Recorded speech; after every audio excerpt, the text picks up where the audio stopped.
नमस्कार साथियों, आज की दिनांक है 1 दिसंबर और अंक है हमारा 75 राष्ट्रीय और अंतर्राष्ट्रीय घटनाक्रम पर हमारी ये क्लास रहेगी। Bank RRB IPS UPSC PCS के लिए हमारी कक्षा रामबाण बनती है। चैनल को शेयर कीजिए साथियों, सब्सक्राइब कीजिए। देखिए, तेलंगाना के मुख्यमंत्री कौन है? सीएम के चंद्रशेखर राव हैं। के चंद्रशेखर राव कहाँ के मुख्यमंत्री है? तो तेलंगाना के मुख्यमंत्री हैं। कांग्रेस के अध्यक्ष कौन है? मल्लिकार्जुन खड़गे साहब हैं। नाम मल्लिका अर्जुन। और नेक्स्ट देखिए, G20 भारत आज से 1 वर्ष के लिए इसकी अध्यक्षता संभालेगा। हमने पुरानी क्लासों में G20 पर ठीक ठाक बातें बता चुके हैं, ध्यान रखिएगा। पहले इंडोनेशिया वालों के पास थी, अब हम इसकी मेजबानी करेंगे, ध्यान रखिएगा। नौसेना प्रमुख एडमिरल आर हरि कुमार हैं। केंद्रीय जल आयोग नए अध्यक्ष कौन बने हैं? जे चंद्रशेखर अय्यर हैं। जे चंद्रशेखर अय्यर हैं, वो नए केंद्रीय जल आयोग बने हैं। और वो जो बंदा है कौन? के चंद्रशेखर राव, ये तेलंगाना का मुख्यमंत्री है। ये जे चंद्रशेखर अय्यर हैं, जे, ये केंद्रीय जल बोर्ड के हैं। ये तेलंगाना वाले के हैं, ये जे हैं। मोटर एक्सीडेंट क्लेम ट्रिब्यूनल, देखिए अभी इसमें एक निर्णय आया है कि जुगाड़ के वाहन में यात्रा के दौरान दुर्घटना होने पर लाभ नहीं दिया जा सकता, क्योंकि यह वाहन कानून के तहत अधिकृत नहीं है। इसका नया पंजीकरण होता है और न ही बीमा का प्राविधान है। तो ध्यान रखिएगा, ये रिटन एग्जाम में जहाँ पे थोड़े एमसीक्यू थोड़े हार्ड आते हैं उनके लिए अच्छा है कि एक्सीडेंट वगैरह पे जो नया डिसीजन ट्रिब्यूनल बोर्ड का वो ये है कि अगर आप जुगाड़ के व्हीकल से एक्सीडेंट हो जाता है तो फिर आप बीमा की क्लेम का दावा नहीं कर सकते। केंद्रीय कृषि मंत्री, ऐसा भी एक बार डिसीजन हुआ था जब हेलमेट नहीं लगाया हुआ था, दुर्घटना होने के कारण बीमा क्लेम देने से मना कर दिया गया था। यहाँ भी कुछ ऐसा सा मामला बन रहा है। केंद्रीय कृषि मंत्री कौन? नरेंद्र सिंह तोमर साहब हैं। जल्लीकट्टू कहाँ का है? बैलों की दौड़ का आयोजन करते हैं पोंगल के अवसर पर। कहाँ? तमिलनाडु में। कहाँ करते हैं? तो तमिलनाडु में, जल्लीकट्टू। ठीक है, ध्यान रखिएगा। भैंसों की दौड़ केरला में होती है और बैलों की दौड़ तमिलनाडु में होती है। और दीपावली के अवसर पर बैलों की दौड़ कहाँ होती है? तो बांसवाड़ा में होती है, राजस्थान के। जीआईबी परियोजना, बाघ परियोजना की तर्ज पर ग्रेट इंडियन बस्टर्ड यानी गोडाउन को बचाने के लिए जीआईबी परियोजना का प्रस्ताव सुप्रीम कोर्ट ने दिया है। तो जीआईबी परियोजना किसको बचाने के लिए है? ग्रेट इंडियन बस्टर्ड को बचाने के लिए। लेकिन योजना लागू नहीं हुई, ये सिर्फ प्रस्ताव दिया है। किसने दिया है? तो सुप्रीम कोर्ट ने। जीआईबी परियोजना किससे संबंधित है? Great Indian Indian bustard, GIB project लाने के लिए सरकार ने कहा है। ठीक है, ध्यान रखिए, GIB great Indian bustard project लाने के लिए कहा है। और ध्यान रखिएगा, इस प्रस्ताव को सुप्रीम कोर्ट ने प्रस्ताव रखा है और गोडाउन को बचाने के लिए। उत्तराखंड में महिला आरक्षण, उत्तराखंड सरकार ने महिलाओं के आरक्षण को कितने प्रतिशत किया? तो 30% आरक्षण कर दिया महिलाओं के लिए। ध्यान रखिएगा, हाल ही में 30% महिला आरक्षण करने वाला राज्य कौन सा है? तो फिर उत्तराखंड आएगा। समन्वय 2022, ये बैठक किनके साथ हुई है? आसियान देशों के साथ। अगर आपसे पूछा जाए आसियान देशों के साथ दैवीय आपदा से निपटने के तरीकों पर चर्चा के लिए आयोजित बैठक का नाम क्या है? तो समन्वय 2022 है। आगरा एयरफोर्स स्टेशन पर ये बैठक हुई थी। उत्तर प्रदेश के मुख्यमंत्री साथियों योगी आदित्यनाथ जी हैं। मनकुला मंदिर कहाँ है? पुडुचेरी में है। पुडुचेरी के राज्यपाल कौन है? तमिलिसाई सुंदरराजन। मुख्यमंत्री एन रंगासामी। चर्चा में क्यों मनकुला मंदिर? क्योंकि इस मंदिर में एक हथिनी थी, बहुत ही मतलब पवित्र हथिनी मानी जाती थी, यहाँ की बहुत ही मान्यता थी उस हथिनी की। उसका देहांत हो गया अभी हार्ट अटैक के कारण, तो इसलिए मनकुला मंदिर पुडुचेरी चर्चा में है। पुडुचेरी के राज्यपाल तमिलिसाई सुंदरराजन है और मुख्यमंत्री एन रंगासामी हैं। भारत ऑस्ट्रेलिया के मध्य एफटीए 29 दिसंबर से लागू होगा। कब से लागू होगा? 29 दिसंबर से। भारत की ईयू के साथ एफटीए पर वार्ता तीसरे दौर में चली गई है।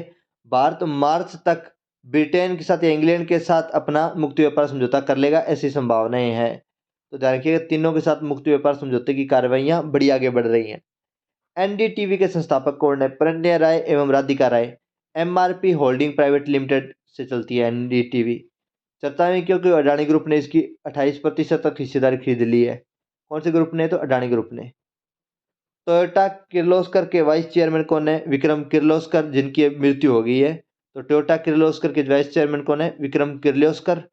वित्त मंत्री कौन है? निर्मला सीतारमण जी है। सूचना प्रौद्योगिकी एवं दूरसंचार मंत्री कौन है? अश्विनी वैष्णव है।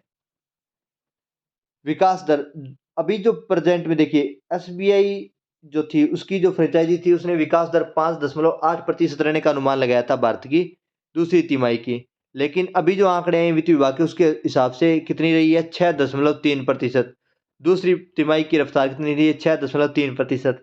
ध्यान रखिएगा ये उतनी अच्छी खबर भी नहीं है, क्योंकि पहली तिमाही की जो रफ्तार थी वो 13.5% थी, 13.5%। दूसरी तिमाही की जो रफ्तार है वो 13 से थोड़ी बहुत ज़्यादा हाफ आ गई है उसकी, 6.3%।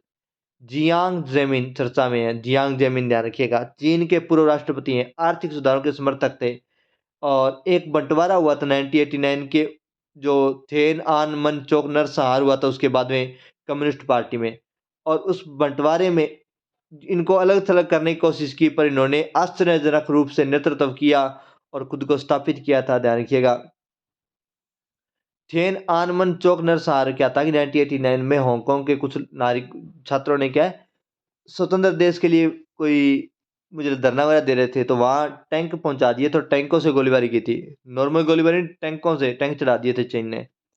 युद्ध अभ्यास, भारत एवं अमेरिका के मध्य संयुक्त सैन्य अभ्यास है युद्ध अभ्यास, नाम ही इसका युद्धाभ्यास है। नाम ही इसका युद्धाभ्यास है। युद्धाभ्यास किसके बीच में होता है, तो भारत और अमेरिका के बीच में होता है। 18वां संस्करण है, कहाँ चल रहा है, उत्तराखंड में। खेल रत्न पुरस्कार में ध्यान रखिएगा, मेजर ध्यानचंद खेल रत्न पुरस्कार किसे दिया गया है, मेजर अंशता शरद कमल को दिया गया है। खेल रत्न पुरस्कारों पर विस्तृत जानकारी के लिए हमारी एक स्पेशल क्लास है, उसकी पीडीएफ, और उस क्लास को आप देख लीजिए, क्योंकि नाम बहुत ज्यादा है साथियों। खेल रत्न हो गया है।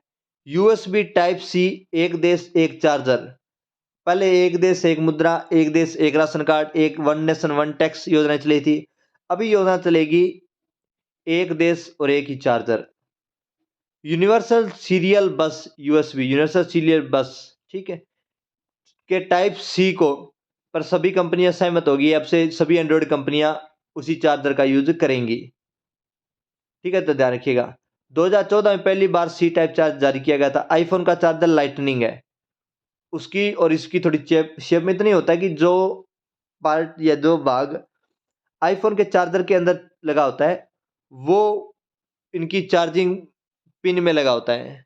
सॉरी, जो एंड्रॉयड के अंदर लगा होता है वो इनकी चार्जिंग पिन में लगा होता है वो हिस्सा, और दो हिस्सा एंड्रॉयड जो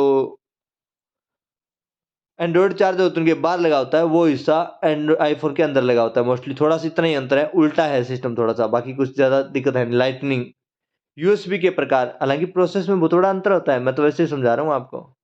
यूएसबी ए, कंप्यूटर से पावर आउटलेट के लिए। यूएसबी बी, बाहरी हार्ड ड्राइव या प्रिंटर को डेस्कटॉप कंप्यूटर से जोड़ने के लिए। यूएसबी बी मिनी, 4 या 5 पिन वर्जन में उपलब्ध है। Memory card reader, digital camera आदि। जो मेमोरी कार्ड रीडर होता है, कार्ड रीडर जिसे बोलते हैं, उसमें यूज होता है वो जो पोर्ट, उसे यूएसबी बी मिनी बोलते हैं। यूएसबी बी माइक्रो, एक ही दिशा से उपयोग होने वाले जो स्मार्टफोन के चार्जर होते हैं उसको यूएसबी बी माइक्रो बोलते हैं।